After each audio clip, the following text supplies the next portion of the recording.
Salut, ceci est une vidéo de présentation du site d'Acropes résidentiel sur ses accès et toutes les infrastructures qui en font son avantage. Vous allez voir ici que nous venons d'Abidjan. Ce tronçon que nous voyons ici, c'est celui de l'autoroute du Nord qui va jusqu'à Yamoussoukro. Donc vous voyez ici, c'est écrit vers Yamoussoukro. Sur la même voie, ici nous sommes vers Abidjan. Donc nous venons d'Abidjan. À ce niveau, nous sommes au PK22, c'est-à-dire là où nous avons la station de paysage. On va dépasser un tout petit pont et longer le chemin. À ce niveau, nous sommes au niveau de Brasse-Ivoire, qui est à 6 km de Jesco. Jesco, qui est le corridor nord d'Abidjan. Donc nous sommes à 6 km. Nous allons passer par là. Aujourd'hui, pour le moment, c'est ce qui est déjà réalisé. Donc nous allons passer par là, prendre ce chemin, ce qui est une très grande voie, déjà réalisée. Donc on prend cette artère-là et on tombe ici. Et nous prenons juste cette voie, nous tombons sur un rond-point. Toutes ces infrastructures sont en train d'être réalisées, en train d'être bitumées, selon le schéma directeur d'Abidjan et le plan de développement de la zone industrielle. Donc nous allons tomber ici, sur ce tronçon, une voie de 30 mètres qui va longer cet itinéraire jusqu'à arriver au lotissement. Ça, c'est la voie actuelle. Ce qui va arriver, c'est que dans un très court terme, selon un projet déjà engagé par l'État de Côte d'Ivoire, nous devons avoir un échangeur ici avant celui d'Atingué.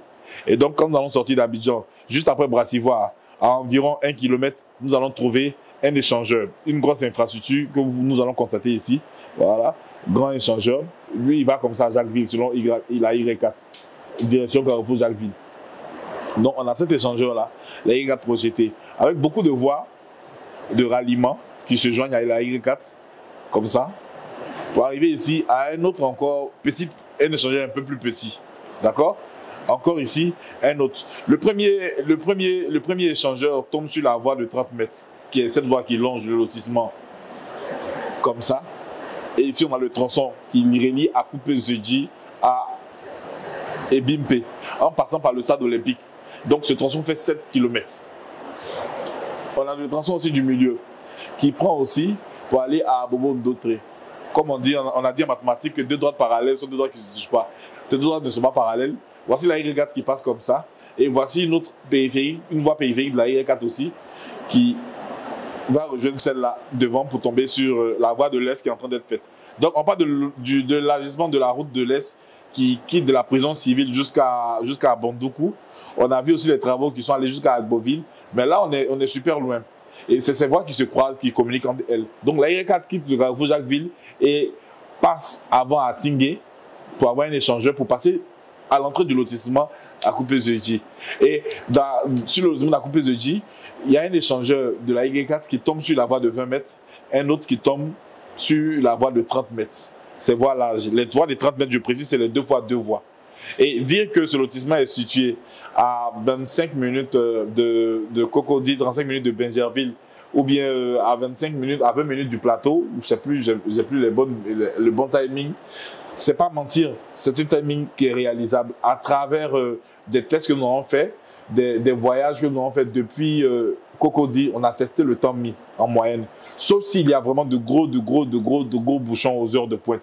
Mais c'est le temps moyen pour atteindre ces lotissements. Donc de là, naturellement, nous avons des accès très faciles pour nous rendre au travail, pour communiquer avec les autres. Et la Y4 qui est là, elle fait la ceinture d'Abidjan. Je vous invite déjà à faire des recherches sur la voie de contournement appelée Y4, sur ses avantages et comment est-ce qu'elle est reliée à Abidjan.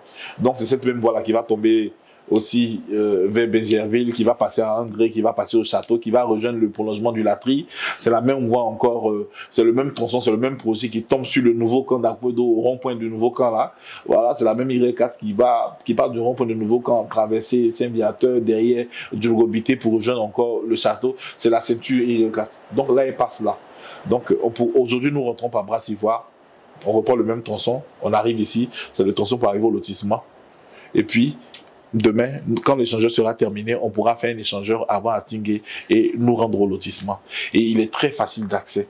Il n'y a pas de terrain en termes de qualité-prix supérieur à ce lotissement. On fera une autre vidéo pour parler du lotissement lui-même, de comment est-ce qu'il a été planifié, comment est-ce qu'il a été dessiné, ses infrastructures. Aujourd'hui, on parle de son accès. Je vous invite à y investir pendant qu'il est encore temps, pendant que les prix sont encore raisonnables. Aujourd'hui, à partir de 6,8 millions, vous avez des parcelles sur ce lotissement-là. On n'a pas besoin aujourd'hui de 6,8 millions, c'est des terrains qui vous sont livrés avec ACD. Et 6,8 millions pour des terrains livrés avec ACD, on ne rentre pas en bourse pour arriver là-bas. On passe en ville, on passe sur du bitume et on a accès là. Pendant qu'on y est, on voit des habitations, on voit toute une zone en train d'être développée. Merci. J'espère que j'aurai aidé à bien comprendre sur l'accès de ce lotissement. Merci.